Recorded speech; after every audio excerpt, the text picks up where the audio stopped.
So you might be wondering, what does being broke in a Jamaican setting really look like? You know, I can tell you.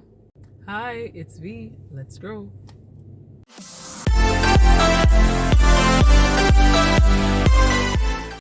Welcome back to my channel. If it's your first time here, this is my second channel that we focus on growth and development, financial independence, and just how we get to that spot.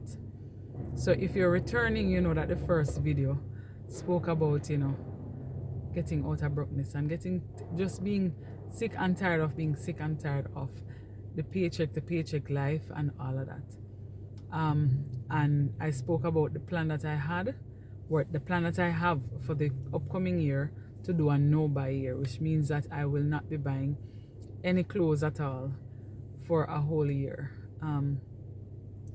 Because what you find, sometimes we think we need things because the human aspect of it, the impulse and the immediate gratification tells us that, yeah man, this look nice, you should probably buy it, and so on and so forth. But the reality is we really don't need it. So that's what I'm going to try to do. In that video I asked for company, so I said come along, more some company. Some people have joined me already, and I do appreciate that. So if you're stopping by and you're wondering what's going on, that's it. This is a whole remake of life and how we're used to living it. We're just gonna change it up a bit and see how that goes, because nothing is wrong with change, right? So for you, it might not be the drastic jump. Remember, I tried the journey already, so I know what I can cope with. So for you, it might look like initially a no by week or a no by month or a couple of months, just to get yourself a feel of what's going on. And if you watch the last video and you try to do a budget, I'm almost sure that mentally you're in a whole different space now, because you're like, oh my gosh, why in the world do I have to be spending so much on this or that? And how am I going to get out of it? So that's what we're going to be focusing on this channel. So enough of that. So for today's video, I want to talk to you about what being broke looks like. So you might be wondering, what does being broke in a Jamaican setting really look like? I can tell you. What if I told you it means wearing the nicest clothes, having a nice job, driving a nice car, going out to party as often as you can, associating with friends who are wealthy? But the reality is you're living above your means, so you can't manage. And that is the reality for a lot of people. And living above your means is the fastest way to go broke. Alright?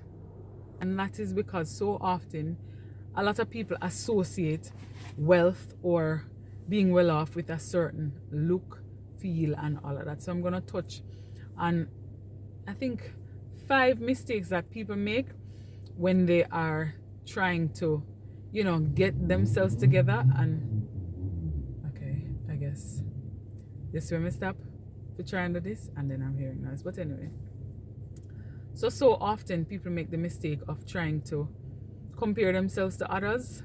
So you always hear the saying, keeping up with the Joneses, and trying to understand how, or trying to appear a certain way when the reality is nothing like that. So that's what we're here to discuss. That's what I'm here to discuss today. And feel free at any point to just leave your comments below so we can chit chat and learn from each other. So you see, because of comparison, oftentimes people end up trying to appear a certain way or trying to look a certain way when they are actually the total opposite of what is going on. So in the Jamaican setting, and I know this is not just Jamaica, but all across the globe. Let me talk about Jamaica. So in the Jamaican setting, a lot of times people make the mistake of thinking that other people are well off, rich, wealthy, whatever you call it, because of how they look. So a person might look a certain way and you're like, them wear this kind of shoes, them wear this kind of clothes, they wear this kind of bag, they wear this kind of, shirt, whatever it is, watch, perfume, whatever. And people say, this one must have money, man, because how would they get these things? they don't have to have money to get them. There are so many other ways to get them, and I'm not going to list them all. I'm just saying, just be mindful that not because a person has certain things or look a certain way, that it means that they must have money. And as a matter of fact, for some people, what they start doing because they want to look like they have money or they're not broke, when the reality is they will spend their money to buy the most expensive shoes, most expensive clothes, most expensive watch. Oh, the perfume must be over the top. Their handbag, whatever it is, must look a certain way. Here, if you do nails, if you do eyelashes, whatever. And I'm not knocking anybody that does that. I'm just saying, and when I say knocking anybody, I'm talking about the hair, nails, and whatever. The other part, that's up to you. You decide. Because a lot of people go out of their way to appear a certain way, and I just think that's unhealthy, and that is what contributes to a lot of us being in financial binds, you know, that we can't come out of, because every minute they're swiping credit card to say, I'm getting this, and you have to keep up appearances and keep up with the Joneses, when in reality all you want to do is just take a break, drink some water, and mind your business. You know what I mean? Just go about your life, coconut water, whatever you do. But people do that all the time. The second mistake that people make is to think that people are wealthy because of where they live. So certain communities, especially in Jamaica, are associated with wealth and well-offness, if that's the word. But the reality is, again, there are many reasons why people can live in a certain place, but a lot of people don't focus on that. What they tend to focus on is the fact that, oh, this person is here or they are from here, so that implies that their pocket must be well deep and they must be doing very well. When in reality, a lot of people might be living in certain places that they're living above their means. They cannot even afford their rent, they can't afford the bills. When those doors shut, it's a whole different ballgame inside, but nobody knows, you know. So we just have to be mindful of that. Another area, so the third area that a lot of people make the mistake to say, oh, this person can't be broke because they work here, work at a certain place. So whatever the name of the company is, they work at the company. Once you work at this company, you must be making money, man. People over there so look good, them dress good, them pay good, and this is all perception, you know. I'm not talking about people who have lived and seen and had the experience of working at somewhere. But Jamaicans tend to believe that once you work somewhere, then that automatically makes you well off. And in reality, sometimes it's the furthest from the truth. The fourth thing, and one of the big ones I find that a lot of Jamaicans do, is associate wealth with what you drive, right? A lot of people tend to think that once you start drive, yeah man, something are going for your things are going, yeah, make some money. People tend to think about what you drive and say to themselves like, because you drive X, that means you must be Y. That is the biggest lie, I'm telling you. Because so often we see people driving certain things and we don't know so them tank the pan E. You know, like the car needs to be serviced and can't be serviced because they don't have the money. Them can hardly do any simple repairs to it. But because it looks a certain way from the exterior, their perception is that this must be so. So their goal in life is to ensure that they have a car, because once I have a car, that means I'm doing something for myself. I am not going to say that a car doesn't help, especially when you come onto the traffic and the hot sun and so on. But the reality is, if you're unable to maintain it, if you're unable to pay the bills for it, then it might not be such a good idea then. But a lot of people are afraid to mention how they maintain the cars, how they pay for the cars, you know. But because people are on the outside looking in, they perceive that, why, you know, say, that one must have money because X, Y, Z. They don't know that there are simple things that can contribute to you having a car that has nothing to do with you. But those are things that I'll talk about a little bit later. Another thing too that a lot of people use, and this is coming, so this is the fifth one, but this is coming from number one, right? You look a certain way, and we go to the fifth one, who you associate with.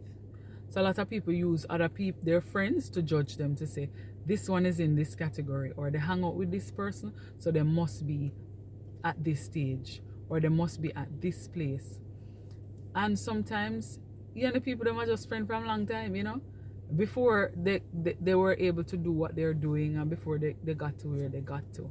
And you just maintain that friendship. But for a lot of people, they don't know that, and they look. Why am I saying all of this? I'm saying this because I want you to get out of that mindset. So many times, a lot of people are working, and them not see what them are work for. They can't see anything at all that they're working for. It's just working to pay bills, because all of these facades that they have set up, they have to maintain.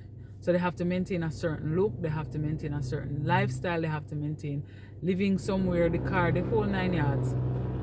And because they're forced to maintain that, then they end up in issues. Because what you find, a lot of people, say for example, you will have somebody earning $10,000 a week, but when they take out what their expenses are, they might have $5,000 left. And you might have somebody earning $100,000 a month, or even a week, right? And when they take out their expenses, you find that every month they're owing. What does that say?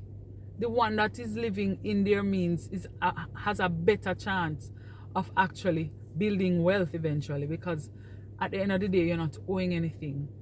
You're living within your means.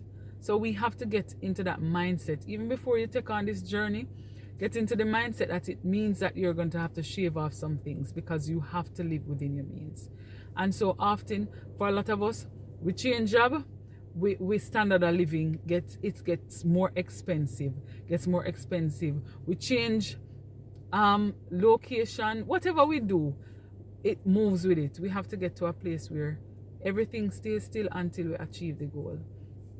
And as I mentioned before, some people might say, why are you stressing out yourself about doing this? And there are other ways to live, and people don't have to live this kind of way. I'm not telling anybody who don't want to do it to join it. But this is for the radical people who are sick and tired of just the everyday liberty. Like, we cannot continue like this. We cannot. As a people, we cannot continue. I don't know about anybody else's generation that's coming up, but I know for myself, may I stop it right there, so. We cannot continue like that, living a certain way and trying to keep up with the Joneses, or trying to appear a certain way. Mind you, I'm not like that. Because if you know me from a long time, me no business what you want to say. Like, it's not my duty to keep you entertained. So if I get up one morning and I feel like I need to look a certain way, I will look a certain way. And I will embrace that look. But it is not, the onus is not on me to try to suit you, to say, okay, every single day I'm going to look this way, because I don't want people to think that I'm not at a certain level, or I am supposed to be eating a certain food, or I'm supposed to be doing a certain thing. So yeah, I don't live my life trying to please other people. So like, for me, and anybody knows me know, if I buy something and I like it, I wear it till me, and I don't get tired of it, by the way. Like, sometimes I like my own family. I say, all right, part this now. Because if I buy it because I like it. And I don't care if 10 million people say to me, oh, you're not tired of wearing that? No, it's my favorite and I'm wearing it, okay? I was never that person, and I can never be that person. Me not see the sense of that, I don't have to be in a certain group of people. Like, I don't identify with, oh, I need to be in a certain circle, or I need to drive this, or I need to look a certain way. And a lot of times people get led astray by that, because they are so driven by putting on this show for people who sometimes don't even care about them, to the point where they lead themselves into debt. And when you're in the debt now, looking up at the big hole where you dig out, and you say, oh my gosh, how do I get out of here? Then it starts becoming another person's burden, because now you're trying, other people have to has the responsibility to help you to get out of what you created for yourself. So folks, before we take this on, don't be led astray by what you see is happening. How people are supposed to look good, mind you. That's how it's supposed to. They're supposed to take care of themselves, do what they want to do for themselves, but it shouldn't be at the expense of their peace of mind, and it shouldn't be at the expense of their being accepted or belonging in any group. I don't think so. And if that is you, you need to look and reevaluate your circle, because if that is something that is important to them, even when you're going on this journey, then you might have an issue. Also, you might find that going on this journey, a lot of people are gonna give you the side eye, like, oh, you're really different, you know, because all of a sudden it's not the usual thing that you have been doing. So you might find yourself going somewhere and say, no man, I'm good enough, I don't want nothing today, or no, I have that already. It's just in a different look here. You have, I'm just giving an example. You have 4 black pants. Do you really need a 5th? You have 4 white shirts. Do you really need a 5th? You know, it looks a little bit different because the design is different. But if we really stop and think about it, is it going to benefit us in the long run? So before I close out, I just want to challenge you to think about something or someone that you know that you've always thought was well off. And think to yourself, are they really? Do they really have everything under control as I think they do? Or are they one of those persons who just has it together on the outside and inside they're falling apart because they don't know what is going to happen next? If somebody comes to mind, remember now, let this be an example for you. Don't let that be a story that people can have their perception of you, that is fine, and you can't change that. Sometimes you just can't change that. But don't let it be your ultimate goal to try to prove to people that because you live here, drive this, work here, whatever, that you are well off. You're well off when you have assets that can actually help you. Money will earn money for you. Money that is earning for you, in case you didn't understand what I just said. Because you have made wise choices and invested, versus spending your money on frivolous things that will pass away in a few months, days kind of vibe. I hope this was useful, but don't get led astray by the 5 things. If you have been in the past, remember, it's only your perception. It might not be the reality. And if you have not, don't start now. I mean, Jamaicans have a saying, it's never too late for a shower of rain, but you don't want that rain. All right, so this is where I'm gonna end this video. This is my second video. I am trying to ensure that I, kind of put content on here before I start the actual journey what that kicks off completely in January, so I can now document all the challenges that I'm having. One quick one too, since the last video, I know I said I was gonna have a no buy here, but I ended up buying a top. Mine, I go somewhere, I go show somebody something, and I saw the top and I was like, this is a little cute, and I bought it, but it never broke the bank. I had money in my miscellaneous funds. That is a whole. I'll explain all of that, but just saying that to say, sometimes, yeah, you have to just make the plan and stick to it. Ensure that you write your budget for the month, for the week, for the year. Know what is coming in, know what is going out, how it's gonna go out, and all of that. Because I find that if you don't tell your money what to do or plan what you're going to do with your money are going to decide what it's going to do on its own. And some of the time it put on a spikes and just start run, so you just have to know what you're doing. But outside of that, thank you so much for joining me. I really hope that this is helping you, and we can grow together as a community. Thank you, thank you, thank you. Don't forget to subscribe, and I will see you in my next video.